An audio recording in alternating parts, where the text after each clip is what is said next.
Seres das Trevas, oi! Somos o Divã de Singularidades e estamos no YouTube e Spotify. Por favor, curta, compartilhe e ative as notificações do nosso canal. É isso que vai fazer com que a gente consiga continuar produzindo esse conteúdo para vocês. Eu sou Paula Febe, escritora e psicanalista. Nosso analisante do dia é um cineasta brasileiro que transforma cada cena em um quadro, um dos melhores que eu já vi. Gregório Graziosi, bem-vindo.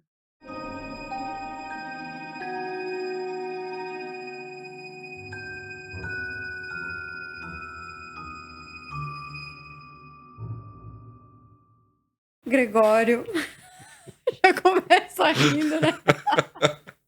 Gregório Graziosi, seja muito bem-vindo ao meu divã, Gregório. Paula Febre, é um prazer estar no seu programa. E eu acho muito curioso, porque assim, você é um grande diretor de cinema, né? Assim, cada filme super sofisticado, mas as pessoas não sabem do talento que é o Gregório como curador de memes. É uma coisa, Eu acho que a gente tem a sorte de ter um humor parecido. Paula. é verdade. Ó, vou cobrar metade dos créditos do que você posta aqui, viu? É verdade, é verdade. Gente, não, os memes que o Gregório manda são coisa do mundo. Gregório, vamos lá. Eu quero começar te perguntando sobre a sua infância. Sei. O cinema é uma grande parte da sua vida, é sua carreira, sua profissão, e você entende tudo de cinema. Você é um profundo conhecedor. Discordo. Tá, você acha que você não Mas a gente pode entende tanto. seguir. Não, você entende muito, cara. É surreal, assim. Você conversa com o Gregório, gente. Cada frase ele cita 3 filmes. Tipo, de, sei lá, 1963, entendeu? Um negócio É que eu gosto surreal. de coisa velha, Paula.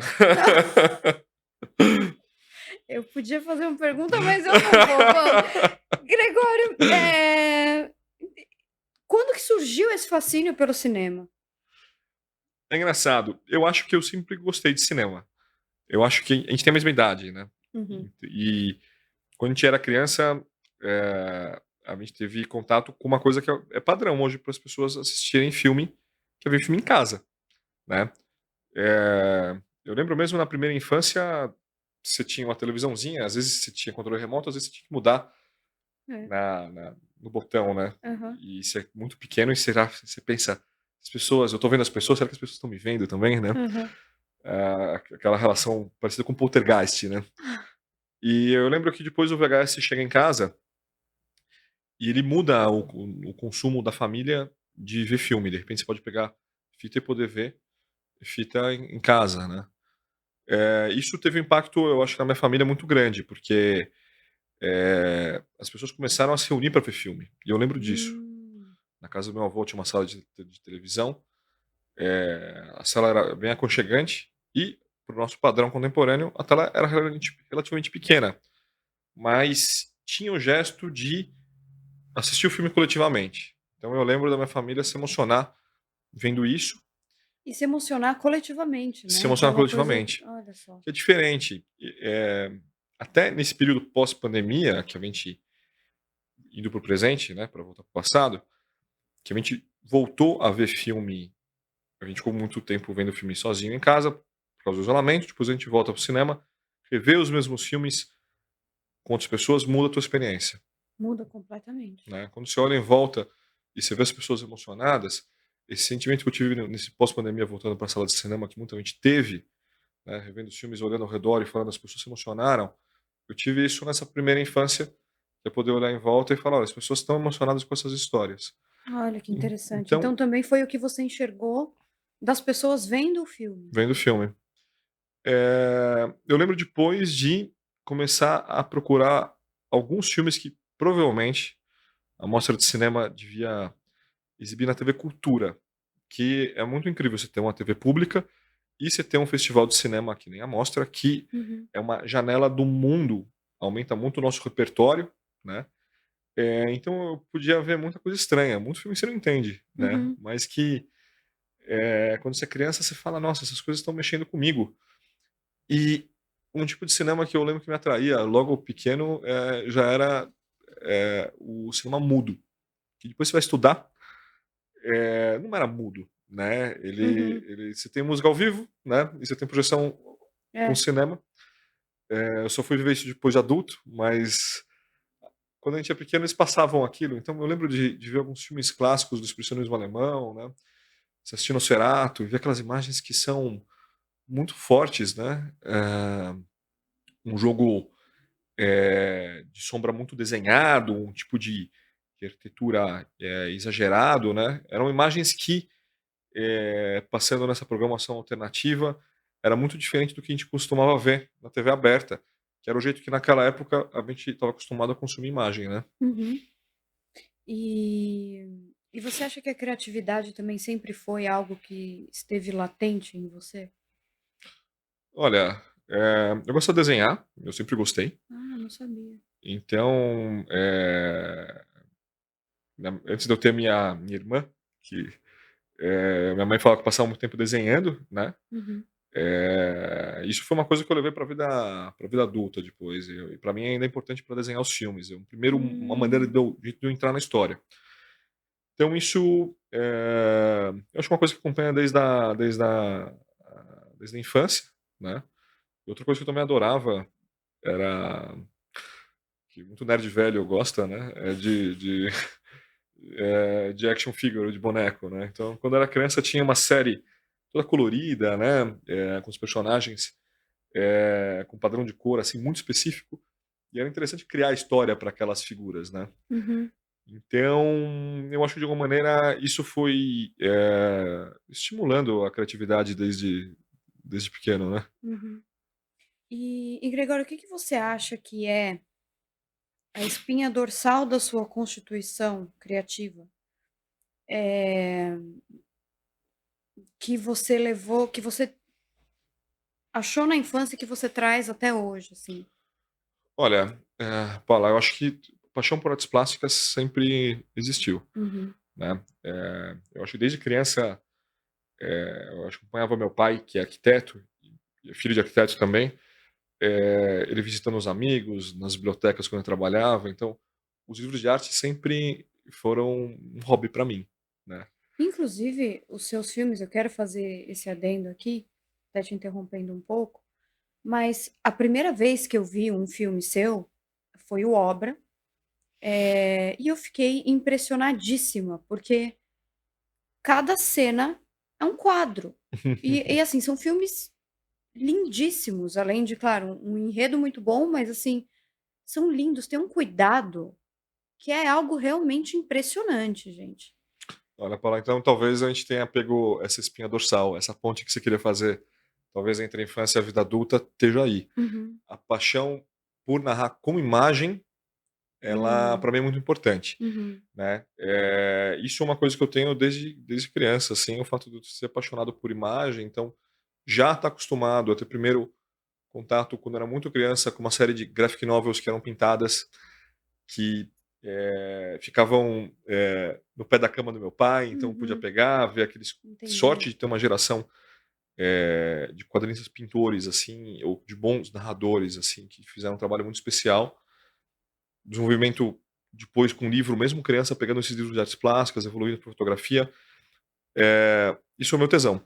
Assim, eu gosto, tem cineasta, que é apaixonado talvez até pela estrutura dramática, né, eu acho que eu Aham. gosto de narrar como imagem, né, eu acho que Uhum. esse talvez seja o meu tesão desde pequeno, né. E a imagem nos seus filmes, ela é parte da narrativa, tem coisas que não são ditas, Ah, mas sim, estão na imagem, né. sim. Isso é uma coisa que me encanta, assim. Eu acho que dá pra eu acho que o importante não é ter uma imagem bonita. É claro, eu acho bacana quando as pessoas falam: Claro. "Mano, visualmente é impressionante", mas pra mim é importante não fazer uma imagem só que é agradável. Talvez possa ser desconfortável de ser vista, Uhum. mas que seja uma imagem que ela possa expressar emoção através do quadro, através da luz, através da cor, como você organiza o espaço. Esse é um tipo de narrativa que a gente está acostumada a sentir, a ver, quando a gente está dentro do museu, né. É, Você entra exatamente. dentro do museu, antes de existir o cinema, se a gente voltar atrás no tempo, Você consegue ver a narrativa dentro de um quadro, talvez um quadro estático, Uhum. né. Você consegue talvez até escutar um som que nem existe, É. né. Mas eu acho que entender essa estrutura de composição é importante. E eu acho que a gente vive num país que está acostumado a falar muito. Então você vê um tipo de nossa dramaturgia, ela é muito explicada, né, as pessoas verbalizam aquilo. É, pôr no chanchada inclusive era Que é um o roteiro era escrachado, né, assim, muita coisa gente, muita coisa estava sendo mostrada e não precisava ser dita, entendeu. E mesmo assim tinha narração.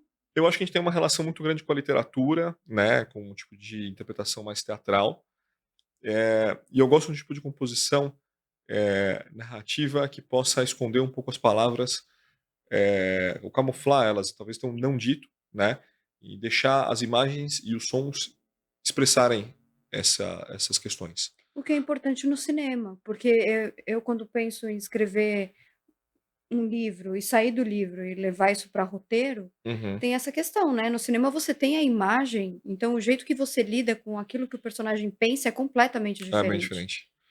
Assim, se tem assim, a gente tem vários elementos narrativos, né. Eu gosto de um tipo de cinema que as pessoas não estão necessariamente falando o que elas estão sentindo, né. Você tem muito espaço para subjetividade. Aham. Esse é um tipo de cinema que me atrai, mas é um tipo de cinema que eu sei que é mais difícil, e é um tipo de cinema que, ele vai um pouco na contramão de um tipo de cinema mastigado, né, É, é isso. em que tem uma linguagem um pouco mais facilitada aqui, de alguma maneira a gente se acostuma, né. Uhum. Eu acho que o cinema ele pode ser uma experiência, não só prazerosa, mas sendo desconfortável, ela pode deixar questões para você refletir depois, né, pra você falar: "Espera aí, será que eu entendi exatamente o que estava sendo aquilo?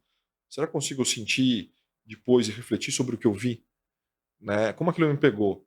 De uma maneira um pouco mais perto da poesia, assim, se você está lendo um texto de poesia e você consegue esticar um fio entre o texto e o Uhum. leitor se conecta e se emociona. Uhum. Mas se de repente ele não está disposto a segurar aquele fio, ele fala: talvez não seja para mim isso. Você tem um refeitório dentro de uma fábrica de azulejo e a pigmentação da produção desse azulejo cerâmico ele começa a se espalhar pelo ar. Ele contamina a comida das pessoas que estão trabalhando nessa fábrica, nesse lugar isolado. Eh, Isso começa a pegar gradualmente, a colorir a pele das pessoas. E quando afeta a refeição, a primeira pessoa a se manifestar e protestar é o Antônio Pitanga,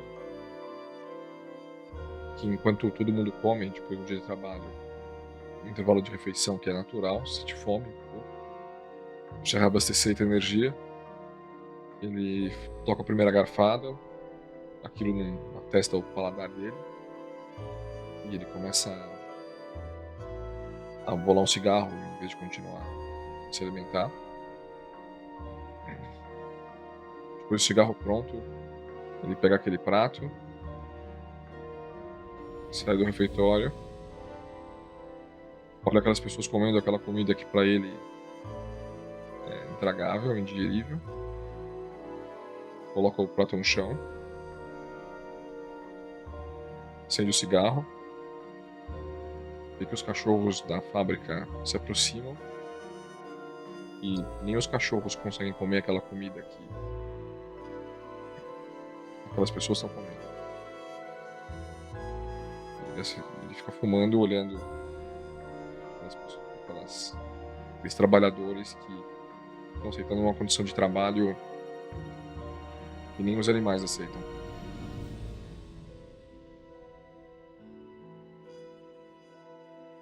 Pronto, essa é uma cena que tá me aterrorizando e que espero que seja um dos corações do filme novo. E me fala, o que que você mais ama no audiovisual, em fazer audiovisual?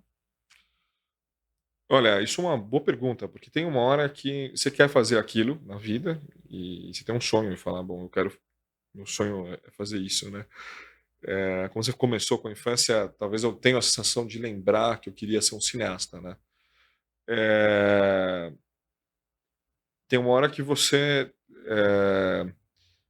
tá assombrado pelas imagens que vem na sua cabeça. Eu não sei como você sente quando você escreve um livro. Para mim, se eu não coloco para fora, Exatamente, é é isso. uma espécie de É assombro assombro. mesmo. É. É.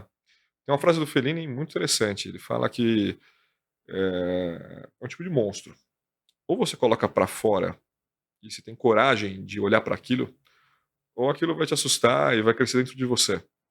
Então é melhor tirar para fora. Não é fácil, Que aí pelo menos você vê, né. você vê. Eh, Tem essa história nova que eu estou escrevendo, até, eu acho que eu transformar aquilo num filme, eu acho que aquilo vai, hã, me assustar. Porque vem algumas imagens já do começo do filme, vem algumas imagens do final e eu falo: "Eu quero dividir isso com o mundo", Uhum, né. E eu acho que de alguma maneira é isso que leva a gente, pelo menos, pra mim, a falar: "Bom, eu quero passar por essa, sabe, essa etapa de ser difícil encontrar os personagens, encontrar a história, desenvolver, levantar o financiamento e depois dividir isso com o mundo e estar uhum. pronto pra levar pedrada". É. E não tem como eu não sei, pelo menos eu vejo assim, você me diz se eu tenho razão ou não. Mas eu acho que não tem como fazer outra coisa, assim, eu não consigo imaginar você não sendo diretor. É curioso, né, eu acho que quando a gente tem alguns trabalhos que de natureza artística, eu acho que é quase uma missão religiosa, né, uma espécie de vocação, Uhum. uma espécie de chamado, É, é, né. é essa sensação. Porque você tem uma questão de você acredita que aquilo é muito importante para você e tá perto do quem você é, né. Uhum, E se a sensação que eu tenho, conversando com vários amigos artistas, é que se você tirar esse componente tão importante da sua identidade, você pode viver, você pode se alimentar, mas você vai viver pela metade, você não vai estar completo, né. é. É por isso que eu acho importante quando a pessoa ela tem essa vocação, esse chamado, ela encarar isso. E não é fácil, né, Paula? Não é fácil, ainda mais num país em que é tão difícil, por exemplo, no seu caso, fazer cinema, né. Por isso não é caro. Exato, mais Essa barato essa escrever. essa é uma maldição do cinema. É, e é coletivo, né, então você precisa de muita gente para fazer o negócio acontecer. Olha, o coletivo é uma dádiva, Paula. Eu acho que você poder, quando você tem a oportunidade de encontrar colaboradores e dividir esse sonho, essa vontade de fazer filme com pessoas que são talentosas, a Uhum, troca eu acho muito positiva. uhum, Isso eu acho que é uma coisa, ela é muito diferente do processo de escrita, quando a gente está escrevendo, e eu acho que é uma das coisas mais legais do cinema. Eu acho que dá para fazer filme sozinho? Hoje em dia dá, né. Os primeiros curtas que eu fiz, eu fazia ele com uma equipe muito pequena, tem realizadores que ainda trabalham sozinhos, né, mas a troca eu acho que quando você vai fazer um filme maior ou que pressupõe a necessidade de uma equipe, pra mim ela é legal do começo ao final.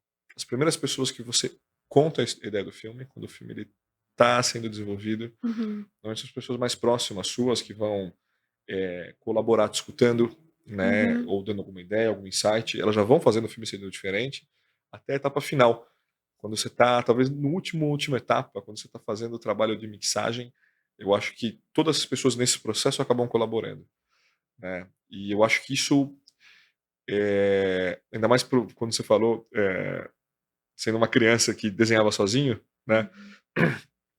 poder dividir, e colaborar com, eu acho que no caso, a sorte que eu tive com tanta gente talentosa, deixa a experiência única e é tão interessante quanto o processo de criação. Uhum.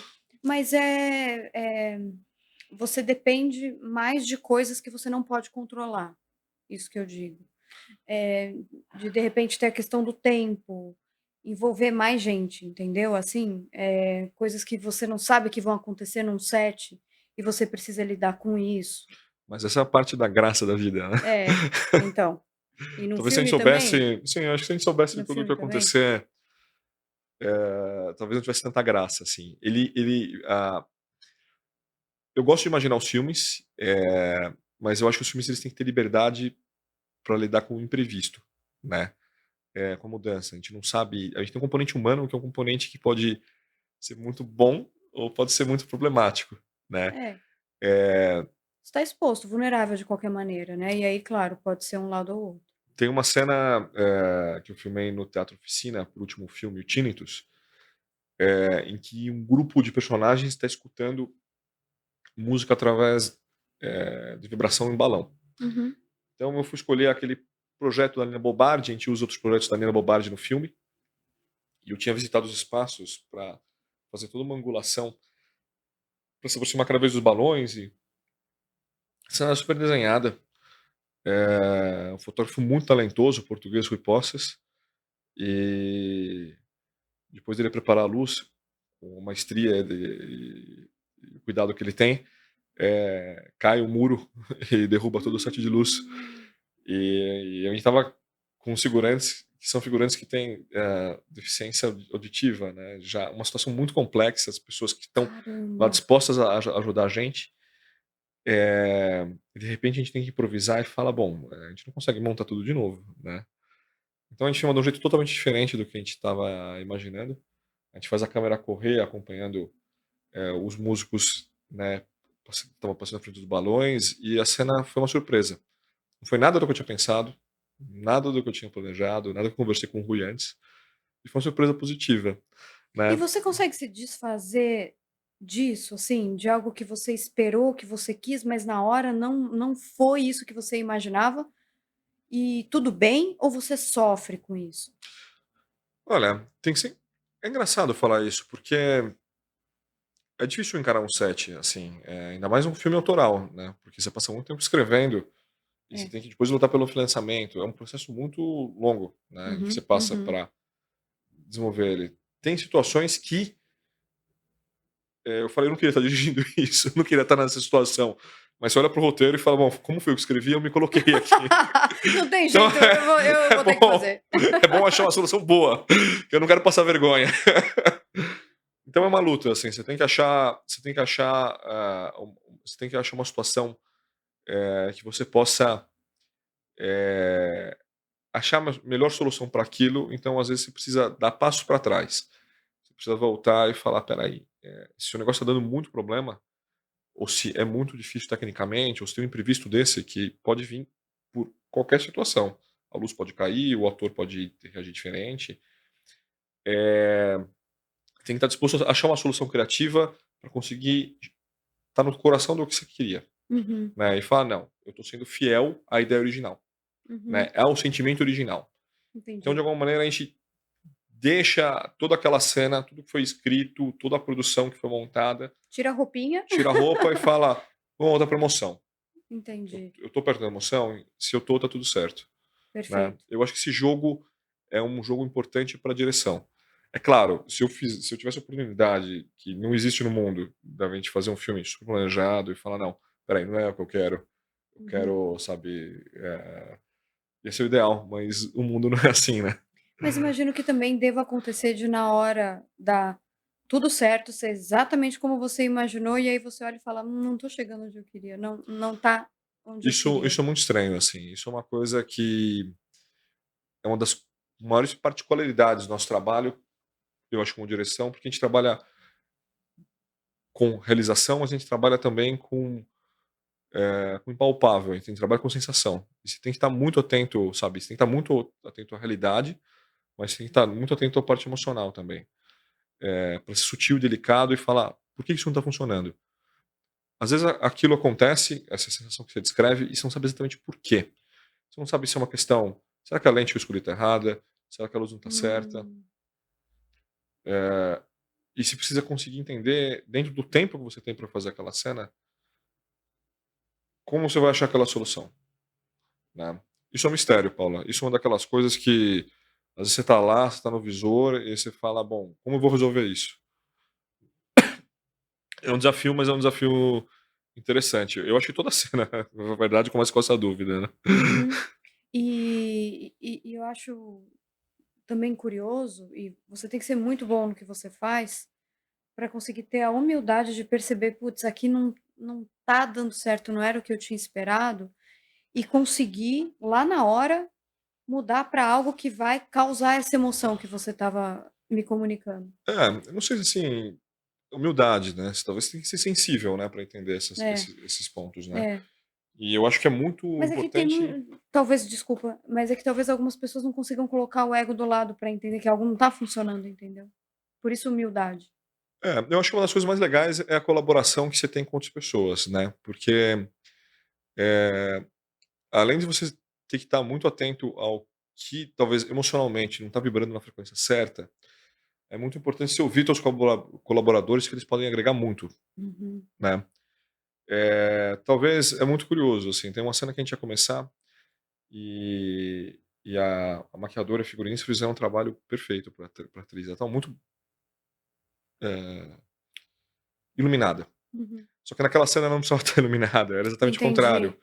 Então, de repente você tem que falar: "Espera aí, como é que eu vou transformar isso em outra coisa?". E você precisa, claro, ser sensível e educado para comunicar a pessoa e falar: "Não, não é esse caminho, o trabalho, claro, é bonito, mas eu preciso de outra coisa pra cena Aham, funcionar, aham. pra dinâmica naquele momento do filme, eh, fazer sentido", né. Entendi. Como escrever um roteiro de filme? 1. Entenda o que um roteiro é. 2. Leia os roteiros de alguns dos seus filmes favoritos. 3. Dê vida ao seu conceito. 4. Resuma a história. 5. Escreva sua história. 6. Adicione sequências. 7. Jogue fora o peso morto. Fala de direção de atores. Como é que é isso, Greg? Porque eu acho fascinante você levar pessoas a acessarem as emoções que você precisa Uhum. naquele momento. Como é que é isso? Me conta. Olha, eu acho que tive muita sorte que, nos filmes que eu fiz, eu pude trabalhar com atores que são muito talentosos, e são pessoas que eu admiro muito, assim, Uhum, eu admiro essas pessoas e foi um prazer ter convivido com elas durante a feitura dos filmes, são pessoas que eu gostaria de trabalhar de novo. Eh, no no primeiro longa que eu fiz, eu pude trabalhar com o Ildir Santos, eh, que que é que é um dos maiores surreal de atores bom. do Brasil, em parceria com o Júlio Andrade, Uhum, né. Eh, os 2 são atores que têm, talentos únicos e são muito diferentes, assim, uhum, né. O Jurandir, ele tem um trabalho, minimalista, totalmente introspectivo, ele leva as coisas para ele e, especialmente nesse filme, ele tá mais silencioso. É um filme esse primeiro filme, ele tem uma narrativa, em que muita coisa acontece dentro do personagem. uhum, E são atores que lidam, que interpretam de uma maneira diferente, né. O Jurandir, na nesse filme, tem um trabalho mais físico e o Júlio, ele tem um trabalho mais introspectivo dentro do olhar, uhum, né.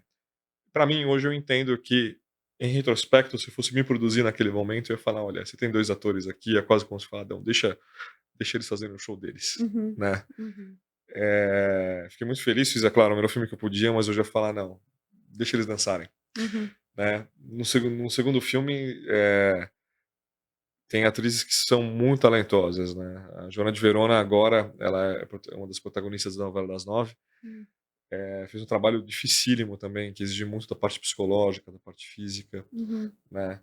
Eh Da parte emocional, é quase como se tivesse feito 3 filmes em um.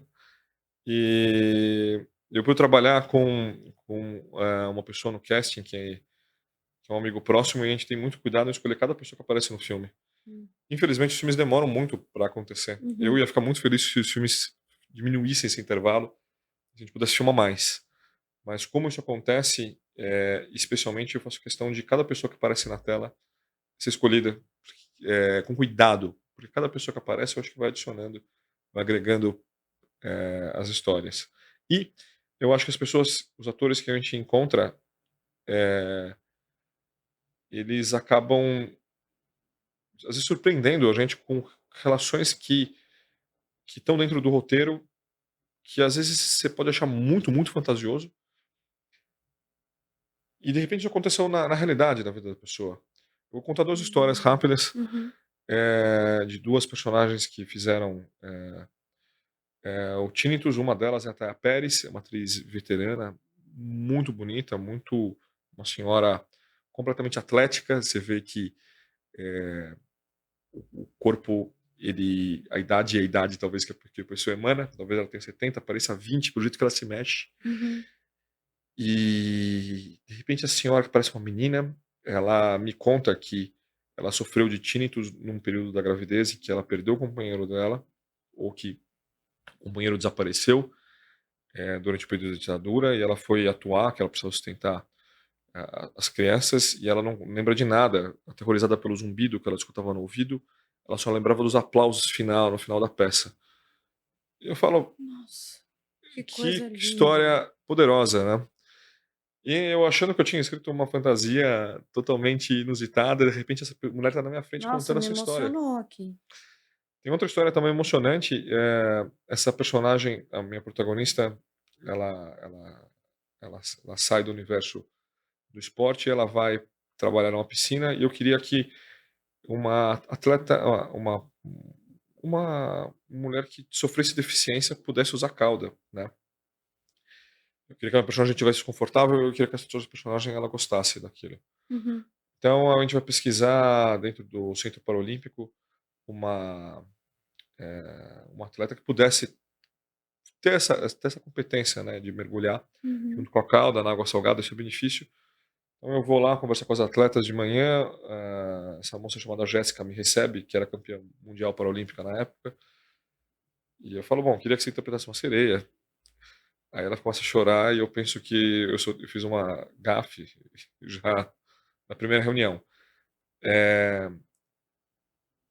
e ela fala: "Bom, tô emocionada porque você viu meu Instagram?". Eu falei: "Não". Ela falou: "Olha, eu acabei de fazer um ensaio vestida de sereia, porque depois que eu sofri, um acidente que perdi a mobilidade da perna, tenho dificuldade de me sentir atraente, e com, a cauda eu me sinto completa, sabe". Nossa.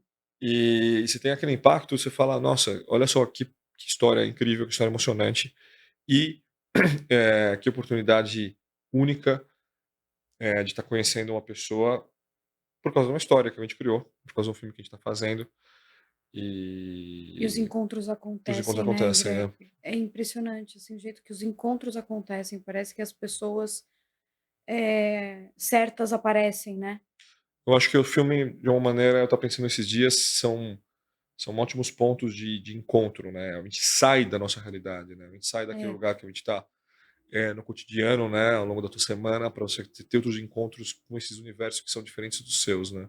e é tão bonito, né, uma possibilidade tão bonita. Greg, agora eu quero falar de algo mais inconsciente, assim. Eh, Quero entender se sonhos, pesadelos, essas questões mais subjetivas, assim, elas aparecem nos seus filmes de alguma maneira, ou se você usa dos seus sonhos e pesadelos para alguma coisa, se você tem sonhos e pesadelos. Acho, não tem dúvida, assim, ainda mais eu acho que nesses filmes que eu fiz, muito do que alguns desconfortos que eu tenho, especialmente em relação à cidade, né, Hum. em relação à vida, você vai colocando isso pra fora, Uhum. né. Não Uhum. deixa de ser um jeito de você digerir, e transformar eles em outra coisa, Uhum. né.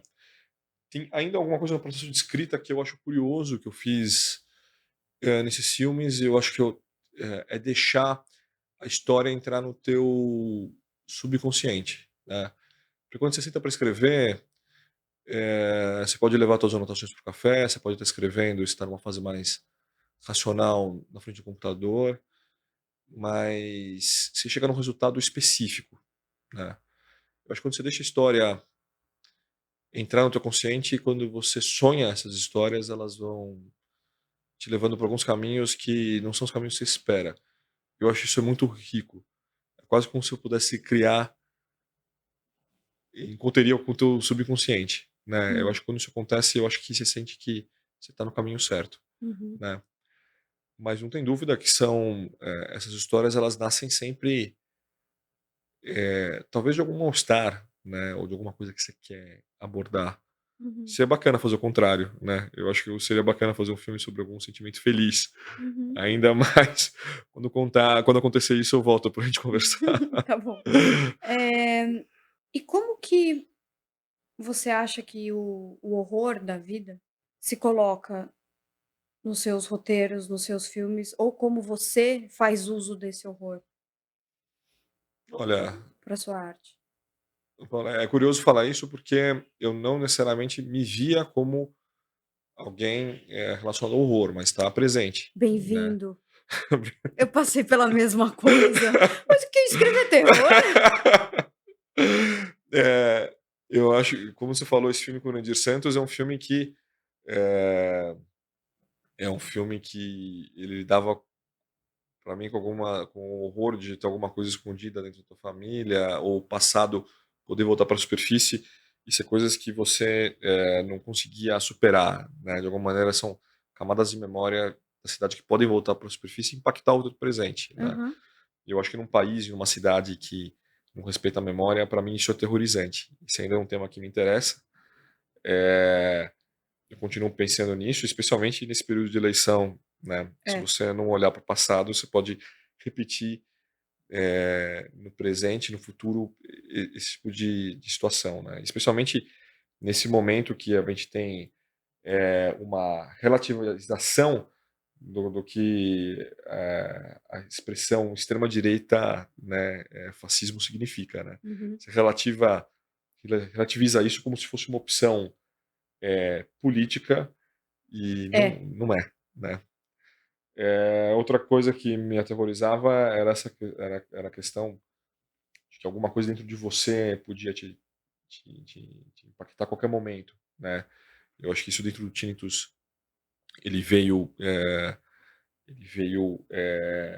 mais presente, uma situação que uma pessoa que precisava ter um controle muito grande sobre as etapas da atividade profissional dela, que é uma atleta, essa autonomia mental, se de repente tem alguma coisa que pode tirar o balanço emocional, psíquico dela, e esse conflito podia ser interessante para desenvolver uma narrativa, né. E isso é aterrorizante demais, porque realmente a qualquer momento Ah, isso pode acontecer, né, a pra pessoa está lá precisando estar de um jeito, estar no controle de si, e vem algo e muda toda a vida dela. sim, e no caso da gente ser artista, a gente pode improvisar, né, que É, como você perguntou é, antes, a gente tem exato. essa capacidade de improvisação.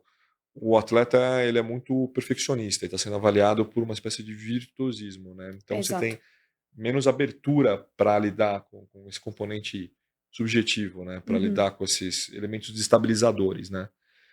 Eh, eu acho que outros elementos que estão me perturbando, que estão, eh me deixando desconfortável, com certeza estão servindo de combustível, para essa história nova que eu estou colocando no papel. Uhum. Você quer falar alguma coisa sobre essa história ou ainda não? Em breve. Em breve, soon. Em breve, a gente Tá volta para bom, conversar. tá bom. Greg, agora eu não sei se você sabe, mas eu tenho aqui a geladeira das fobias, Sei, que guarda todas as fobias do mundo, sei. e então eu vou tirar uma fobia daí e a gente vai conversar sobre ela, tá Combinado. bom?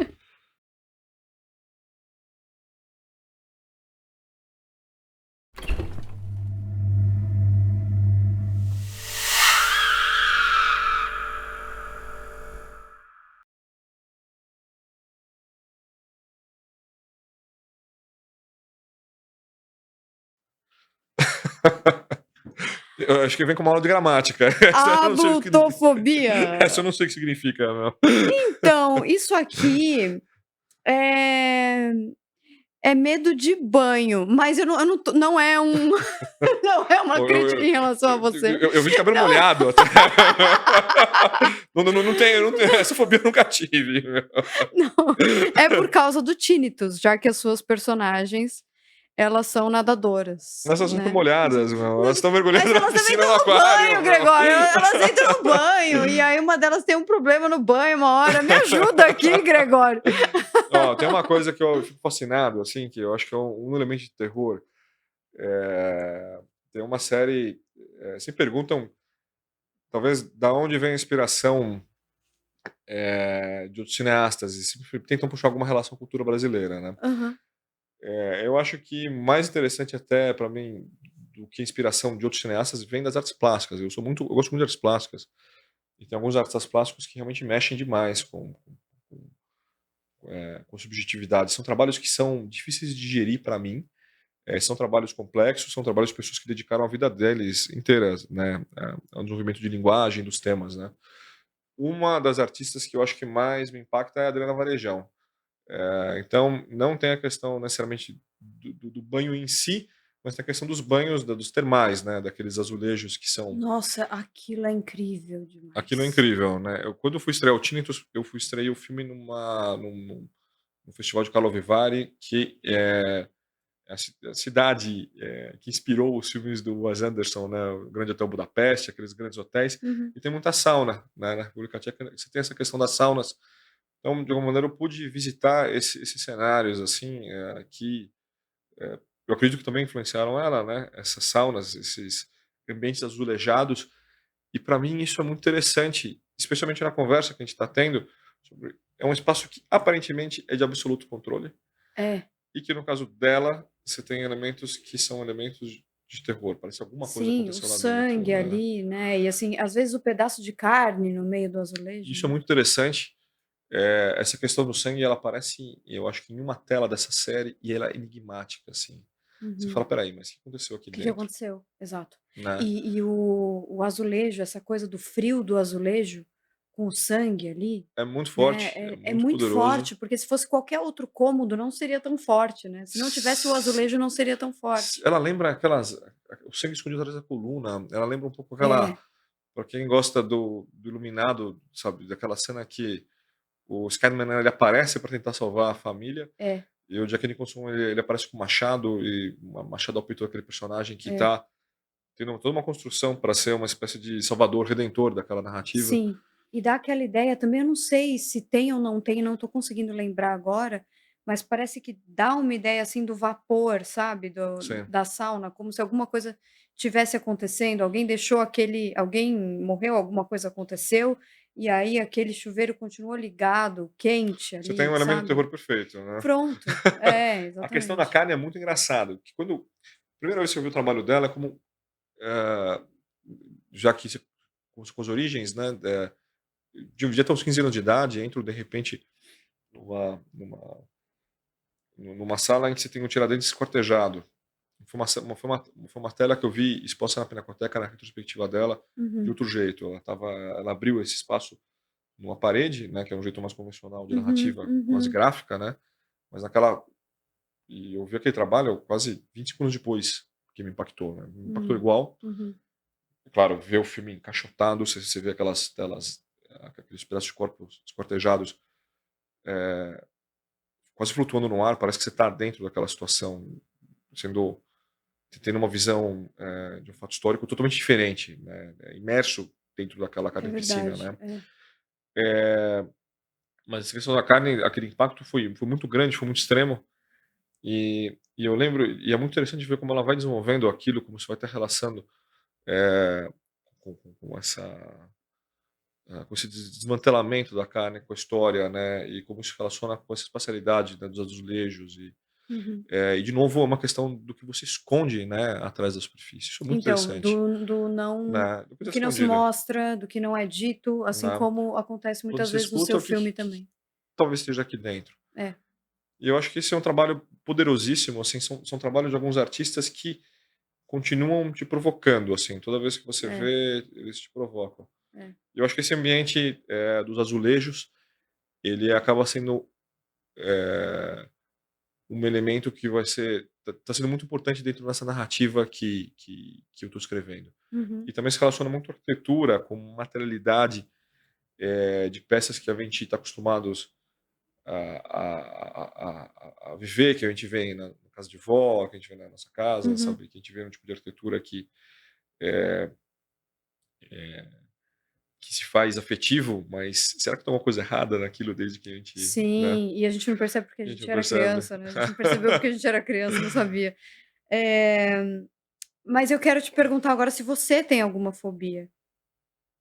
Olha, com certeza tem uma fobia, que eu acho que incomoda a minha área, que é uma Hum, fobia da nossa atividade depender de recurso público, né. hum, Isso, depende de para ser realista, o mundo, eh, do cinema, como é caro, depende do subsídio do governo no mundo inteiro, uhum. né. Mas aqui especialmente é uma coisa que pode traumatizar uma geração. Quando eu estava estudando na faculdade, eu via que tinha gerações quebradas, né, pelo governo, e eu senti isso na pele. O último filme demorou para sair, afetou não só a minha trajetória como profissional, mas dos meus contemporâneos também. Uhum. Isso é assustador. Se você pensar que se a ideologia do governo muda, você vai reprimir os artistas, né. Sim. Eu acho que a produção artística ela tem que ir, né, e a produção cinematográfica ela enriquece muito a cultura do país, ela é importante para nossa identidade, né. Eu acho que é muito importante projetar, as questões são questões da gente conversando aqui em São Paulo, como em outras cidades do país, em outros estados, e a gente poder dividir isso, com os nossos contemporâneos, né, em outros países, né, isso é super importante. Uhum. Eh, e eu acho que quando você tem essa quebra, é um pesadelo. Não só para você que atrasa a tua produção, mas você percebe que pessoas que trabalham na área, que são talentosíssimas, vão se afastando.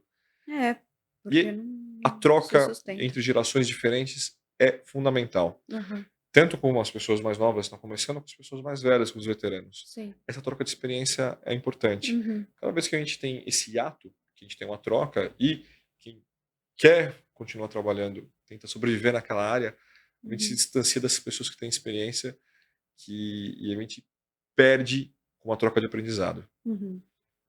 E Greg, como você vê o futuro do cinema no Brasil? Olha, essa é uma boa pergunta. Eh, de novo, a gente depende muito de quem está no governo, né. Então é importante você escolher direito quem você vai votar, Uhum. para saber se a pessoa esse grupo de pessoas valorizam a cultura, né, e a liberdade de pensamento, né. Mas eu penso até no filme mesmo, assim, sempre que eu faço essa pergunta, pelo menos para mim, assim, vem a inteligência artificial, como é que isso pode mudar alguma coisa. E os seus filmes, eles são muito artísticos, então, isso é assustador para você, não é? Como é que fica essa questão da inteligência artificial? Olha, essa já é uma outra pergunta, né. É. Eu ainda não usei inteligência artificial para trabalhar, Uhum, mas eu acho que pode ser muito interessante no planejamento do filme. Eu uhum, tenho um desejo ainda de fazer um filme que possa ser muito bem planejado e eu acho que a inteligência artificial te ajuda uhum. a dividir, talvez, essa visão com a equipe, para depois Entendi. poder quebrar esse planejamento, Tá. né, usando o talento das pessoas, sabe, a realidade para estar chegando em outro lugar, Uhum, né. Vamos ver se de repente no próximo projeto eu consigo usar isso na pré-produção. uhum. E pensando em legado, não sei se isso é algo que importa para você, se você pensa nisso. O que que você quer deixar? Olha, Paula, eu não penso nisso porque eu acho que é é tão difícil fazer os filmes que eu ainda queria fazer, mas muitos filmes a gente não sabe quanto tempo a gente está vivo para Uhum. fazer eles, É, né. é. Então eu espero, enquanto eu tiver nessa existência, poder continuar trabalhando, né, discutindo, encontrando no cinema outras histórias, para no final da vida poder olhar para trás e falar: "Bom, deixei alguma coisa", né. Uhum, Espero uhum. que esteja distante disso, mas a gente nunca sabe quanto tempo a gente está vivo, né. É, mas também você já deixou coisas muito Será? incríveis, Não já, sei, muito pouco, Paula. Eu já. quero fazer mais coisas. Não, inclusive, assim, eu tô puxando seu saco o tempo inteiro aqui, mas é porque é honesto, sabe. Eu fico emocionada de ver o seu trabalho, de ver o nível das Essa coisas que você Paula, faz. esses são filmes que são feitos com o coração, assim, com a alma, né. Eu tenho um amigo que É. fala que você deixa alguma coisa física nos filmes, porque de alguma maneira é uma luta, assim, para conseguir realizar eles é difícil. Então a gente deixa tudo quando a gente naquele momento que a gente pode, né. Mas eu acho que com certeza é uma fobia de uma geração, Uhum. é o fato desses filmes eles terem uma boa trajetória internacional em festival. Isso existe um circuito ainda consolidado de festivais interessantes brasileiros, como o Festival do Rio, o Festival de Gramado, o Festival de Brasília, que ainda coloca essa produção contemporânea com cinéfilos, né. Você tem uma série de festivais internacionais, que olham para o cinema brasileiro com carinho, né, e que permitem que o cinema ele possa se internacionalizar, mas a gente tem um distanciamento cada vez maior, eh, do cinema brasileiro com o público. Isso é uma coisa, assim, É verdade, eu acho aterrorizante, porque é alguma coisa que a gente verdade. faz com o coração, que a gente faz com a alma, a gente quer dividir. A gente quer dividir para tanto ser uma experiência, que as pessoas possam amar ou odiar. Uhum. É Mas que importante que essa possam experiência opinar. possam opinar. É É. importante que essa experiência exista, né, que esses filmes eles possam ter uma circulação. A gente vê filmes que são muito interessantes, que a gente acompanha às vezes desde o desenvolvimento do roteiro até a fase final, Uhum, que você vê que são filmes que, são de pessoas que são muito íntegras do ponto de vista artístico, uhum. são filmes interessantes, mas que depois a gente vê são filmes pouco falados, né. Eu acho importante que os filmes, que a cinematografia brasileira ela possa ser mais vista, discutida, né, faça parte de novo, né, da vida cultural dos brasileiros, né. E o que falta para que isso aconteça? A distribuição? O que que é? Ah, essa é uma boa pergunta. Isso Não se sabe. isso é uma discussão, né. De verdade, eu acho que falta um pouco de protecionismo, né, e de proteção e de respeito do nosso mercado em relação ao que vem de fora, Uhum. né. Eh, Você gosta de tomar Coca-Cola, né, faz parte do seu dia a dia, mas se você tirar a produção nacional, né, você vai só tomar aquilo o tempo inteiro, então vai ser Uhum, só Coca-Cola o tempo inteiro, uhum. né. A partir do momento que a indústria estrangeira, ela vem tomar conta do nosso mercado distribuidor, você desacostuma as pessoas a consumirem o produto local, Entendi. né. Quando você falou da Boca do Lixo, a Boca do Lixo, os filmes eles eram vistos ainda, você tinha espaço Uhum, para aquilo, uhum. É, né. Ou sim. seja, você tinha um espaço para produção que vem de fora, do estúdio grande, que precisa hoje cada vez mais vir arrecadar ingresso aqui, precisa vender o preço aqui para pagar o orçamento gigantesco dos filmes, Uhum, mas a gente precisa proteger, a nossa produção para você falar: "Olha, você pode ver outra coisa que não seja só o filme de super-herói que você goste", uhum. né. Existe um tipo de produção, não só no país que você vive, mas em outros países do mundo, que é muito interessante, que pode enriquecer a tua cultura, que pode enriquecer a tua experiência humana, muito parecido com aqueles filmes que, eu te contei que eu assistia da Mostra de São Paulo, né, exibidos em TV aberta na TV Cultura. Uhum. Isso é importante que ainda exista, você precisa entender que existem outras realidades, que existem outras formas narrativas, que existem outro jeito das pessoas viverem no mundo, e tem outras histórias que podem se emocionar, senão se você perder o costume, e se uma geração inteira não assistir isso, essa geração ela tá ficando mais pobre, É, né, culturalmente. Quando sim. você fala que eu gosto de ver filme antigo, eu acho que é muito importante que a gente possa consumir cultura que não seja produzida só naquele momento, né, que não seja só os livros escritos, né, no Sim. universo contemporâneo, que não seja só a música contemporânea, e no caso não seja só os filmes que são, né, os atuais. Você pode, ter uma experiência humana, cultural muito mais rica desse jeito, né. Sim. Agora a última pergunta do programa, que é: qual seria o seu final triunfal? Olha lá, eu acho que, como que a gente falou, eu acho que conseguir, fazer os filmes já uma espécie de, sabe, sobreviver fazendo os filmes, Sim, num país que aparentemente é contrário a isso, já é uma espécie de vitória, total. né. É, Isso isso isso já é um tipo de persistência, né, sim. de sobrevivência, né. Se for bem-sucedido, eu estaria satisfeito já. É. Eh, Greg, eu quero que você Hum, deixe seu contato, o que você quiser falar das coisas que você tem feito agora, ou como que as pessoas te encontram, como elas podem te contatar. boa pergunta. Bom, Boa pergunta. Eu não sei como as pessoas podem me achar, eu tô aí pela vida. se vocês forem na Cinemateca ou no Tô Cinesesc, aí a chance de me verem 90% entre as sessões é assim, grande. extasiado pelos filmes com caderninho, escrevendo os filmes, é grande, né. Meu e-mail é meu sobrenome, é Graziosi, com Z depois S, gregorio@gmail.com. Uhum. O telefone eles podem pegar com você, Paula?